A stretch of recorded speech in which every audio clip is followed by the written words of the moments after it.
teman-teman, hari ini aku ingin berbagi mengenai cara menyusun buku yang efektif sehingga anak-anak lebih mudah mencari dan lebih tertarik untuk membaca. Jangan kemana-mana ya, saksikan terus. Halo, welcome back to my channel. Bersama aku Eris dalam channel Homework yang akan berbagi tips, review, sharing pengalaman terkait peran dan keseharianku. Jangan lupa subscribe ya, dan selamat menyaksikan.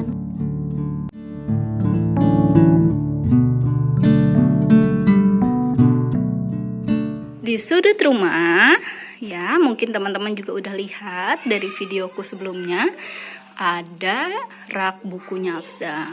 Nah ini rak buku pada umumnya yang mana kita menampilkan sisi samping buku seperti ini ya.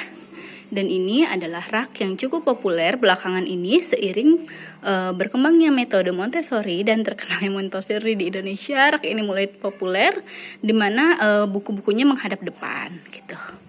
Nah, hal-hal yang perlu teman-teman perhatikan dalam memilih rak buku sebelum kita menyusun buku adalah pastikan memiliki tinggi yang besar. Kalau ini menurutku kurang besar karena akhirnya rak ini tidak bisa memuat buku-buku dengan ukuran yang besar. Nah, buku-buku seperti ini nggak muat di sini. Akhirnya aku taruh sini, yang menyebabkan rak ini sangat padat. Ini nggak boleh untuk ditiru sama teman-teman sebenarnya. Ini raknya begitu padat sehingga tidak memunculkan keseluruhan cover dari satu buku. Nah, misalnya kayak gini. Ini kepotong-kepotong gitu ya. Nah, ini mestinya tidak boleh ya. Harusnya rak ini hanya diisi oleh mungkin 3 buku. Jadi dia bisa menampilkan keseluruhan covernya sehingga anak-anak bisa lebih tertarik dan membaca. Ini rak yang aku rekomendasikan untuk teman-teman punya di rumah dibandingkan ini. Ini buat stok aja gitu. Oke, selain itu sebetulnya aku ada satu rak. Oke, kita ke sana dulu. Nah, ini ada rak di mana terletaknya di atas lemari mainannya Afzam. Ini raknya biasanya kita pakai buat tema apa yang lagi kita bahas. Gitu. Saat ini aku lagi bahas mengenai musim dan bukunya yang berkaitan dengan musim. Dan di sini ada ruang kosong biasanya dipakai untuk mainan ataupun alat peraga yang berkaitan. Ini contohnya ya, kita punya pohon-pohon yang daunnya berbeda berkaitan dengan musim. Biasanya ini buku kita rotasi, entah itu seminggu sekali ataupun sebulan sekali, tergantung dari tema apa yang sedang kita bahas. Misalnya Ramadan, kita ganti buku ini mengenai buku-buku mengenai keislaman Ramadan gitu, teman-teman. Balik lagi ke 2 rak utama. Nah, mestinya rak ini juga yang jadi rotasi buku sih. Kita mau menampilkan atau ingin anak lihat buku apa, kita biasanya ada dikasih di rak ini ya. Cuman karena rak ini terlalu penuh karena tadi ya persoalannya buku yang besar-besar nggak bisa masuk ke sini. Nah, misalnya ini, aku punya buku yang sangat-sangat besar. Nah, segini lebih mungkin ini tingginya ada 60 cm dan dia nggak bisa masuk sini gitu kan. Akhirnya mau nggak mau kita kasih sini. Oke, nah ini teman-teman bisa pakai buat buku-buku yang mau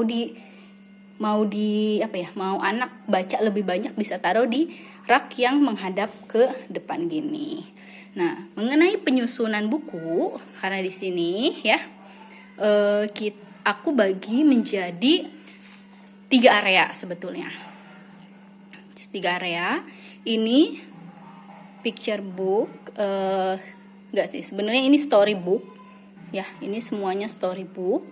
Yang bagian atas biasanya kita pakai kalau buat malam, tidur malam ataupun ya ada waktu-waktu tertentu, cuman malam pasti kita baca di storybook ini.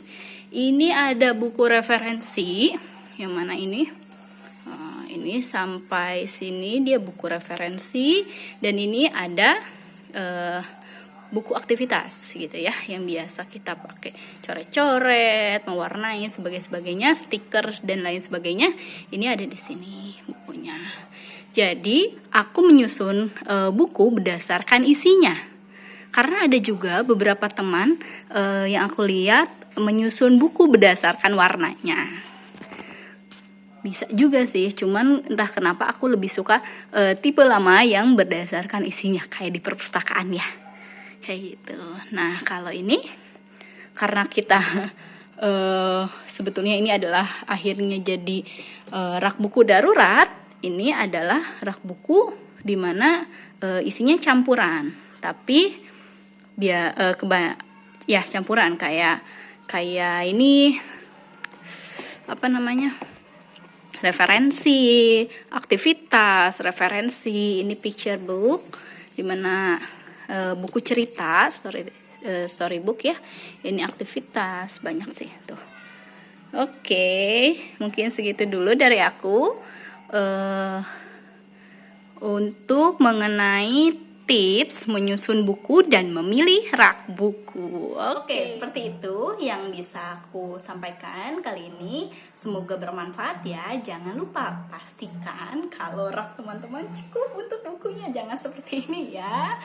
Dan satu lagi pesanku, bukunya jangan terlalu padat seperti ini ya. Oke, terima kasih. Sampai jumpa di video berikutnya. Bye.